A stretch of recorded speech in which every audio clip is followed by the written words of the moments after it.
ತಮ್ಮ ನೆಚ್ಚಿನ ನಾಯಕರ ಹುಟ್ಟುಹಬ್ಬ ಬಂದ್ರೆ ಸಾಕು ಲಕ್ಷಾಂತರ ರೂಪಾಯಿ ಖರ್ಚು ಮಾಡಿ ಫ್ಲೆಕ್ಸ್ ಬ್ಯಾನರ್ ಹಾಕಿಸಿ ಸಂಭ್ರಮಿಸುವ ಇಂದಿನ ರಾಜಕೀಯ ಜಗತ್ತಲ್ಲಿ ರಾಯಚೂರಿನ ಕಾಂಗ್ರೆಸ್ ಮುಖಂಡರೊಬ್ಬರು ಹಸಿವು ನೀಗಿಸುವ ಮೂಲಕ ಅತ್ಯಂತ ಮಾದರಿಯಾಗಿ ಹಸಿರು ಹುಟ್ಟುಹಬ್ಬವನ್ನ ಆಚರಿಸಿದರು. ಹಿರಿಯ ಕಾಂಗ್ರೆಸ್ ನಾಯಕ ಹಾಗೂ ಮಾಜಿ ಸಚಿವ ಎಸ್.ಎನ್. ಬೋಸರಾಜು ಅವರ 80ನೇ ಜನ್ಮದಿನದ ಸವಿನೆನಪಿನಲ್ಲಿ ಮಾನ್ವಿ ಪಟ್ಟಣದ ನಿವಾಸಿಯಾದ ಕಾಂಗ್ರೆಸ್ ಮುಖಂಡ ಸಲೀಂ ಪಾಷಾ ಅವರು ಸಿರಿವಾರ ತಾಲೂಕಿನ ಕಲ್ಲೂರು ಗ್ರಾಮಕ್ಕೆ ಭೇಟಿಯನ್ನ ನೀಡಿದರು. ಗ್ರಾಮದ ನಿವಾಸಿ ರಾಜಾ ಸಾಬ್ ಎಂಬುವರು ಅಂಧ ಕುಟುಂಬಕ್ಕೆ ಯಾವುದೇ ಪ್ರಚಾರದ ಹಂಗಿಲ್ಲದೆ ಖುದ್ದಾಗಿ 1 ತಿಂಗಳ ಸಂಪೂರ್ಣ ಆಹಾರ ಧಾನ್ಯಗಳ ಕಿಟ್ ವಿತರಿಸುವ ಮೂಲಕ ಸಲೀಂ ಪಾಷಾ ಸಾರ್ಥಕತೆಯನ್ನ ಮೆರೆದಿದ್ದಾರೆ.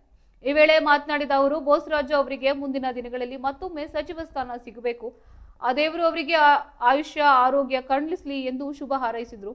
ಇನ್ನು ರಾಜಕೀಯ ಪ್ರಚಾರ ಬದಿಗಿಟ್ಟು ಅಂಧ ಕುಟುಂಬಕ್ಕೆ ನೆರವಾದ ಸಲೀಂ ಪಾಷಾ ಅವರ ಈ ಕಾರ್ಯಕ್ಕೆ ಸಾರ್ವಜನಿಕ ವಲಯದಲ್ಲಿ ಭಾರಿ ಶ್ಲಾಘನೆ ವ್ಯಕ್ತವಾಗಿದೆ.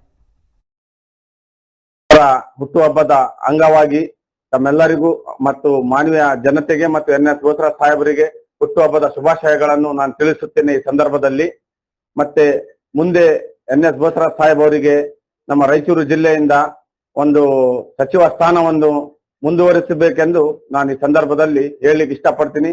ಮಾನ್ಯ ಮುಖ್ಯಮಂತ್ರಿಗಳಾದ ಡಿ.ಕೆ. ಶಿವಕುಮಾರ್ ಅವರಿಗೆ ನಾನು ಹೇಳಲಿಕ್ಕೆ ಬಯಸ್ತೇನೆ, ನಮ್ಮ ರಾಯಚೂರು ಜಿಲ್ಲೆಯಿಂದ ಅತ್ಯಂತ ಹಿಂದುಳಿದ ವರ್ಗ ಎಂದು ಹೇಳುತ್ತಾರೆ, ಇದಕ್ಕೆ ಇನ್ನೂ ಹೆಚ್ಚಿನ ಅಭಿವೃದ್ಧಿಯ ಅಗತ್ಯ ಇದೆ. ಅದಕ್ಕೋಸ್ಕರ ನಮ್ಮ ಎನ್.ಎಸ್. ಬೋಸರಾಜ್ ಸಾಹೇಬರಿಗೆ ಸಚಿವ ಸ್ಥಾನವನ್ನು ಕೊಡಬೇಕೆಂದು ನಾನು ಈ ಒಂದು ಅವರ ಹುಟ್ಟುಹಬ್ಬದ ಶುಭ ಸಂದರ್ಭದಲ್ಲಿ ನಾನು ಹೇಳಲಿಕ್ಕೆ ಇಷ್ಟಪಡ್ತೇನೆ. ಇಂದು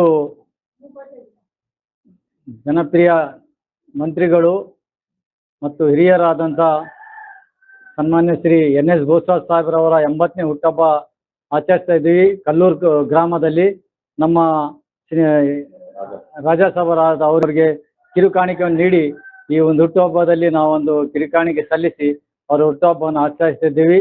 ಈ ಸಂದರ್ಭದಲ್ಲಿ ಪ್ರಧಾನ ಕಾರ್ಯದರ್ಶಿ ಆದಂಥ ವಿಜಯಕುಮಾರ್ ಗೌಡ ಅವರೇ ಮತ್ತು ಇದಕ್ಕೆ ಕಾರಣಭೂತರಾದಂಥ ಇದಕ್ಕೆಲ್ಲ ಸಹಕರಿಸಿದಂಥ ಸೈಯದ್ ಸಲೀಂ ಪಾಷಾ ಅವರೇ, ಆರಿಫ್ ಬೇಗ್ ಅವರೇ ಮತ್ತು ಪಟೇಲ್ರವರೇ ತಾವೆಲ್ಲ ಆಗಮಿಸಿ ಈ ಒಂದು ಒಳ್ಳೆ ಕಾರ್ಯಕ್ರಮ ಮಾಡತಕ್ಕಂಥ ತಮ್ಮೆಲ್ಲರಿಗೆ ವಂದಿಸಿ 4 ಮಾತಾಡೋ ಅವಕಾಶ ತಮ್ಮೆಲ್ಲರಿಗೂ ವಂದಿಸಿ ನಮಸ್ಕಾರ. ಇಂದು ನಮ್ಮ ಸಲೀಂ ಅವರು, ನಂತರ ಆರಿಫ್ ಅವರು ಇವರ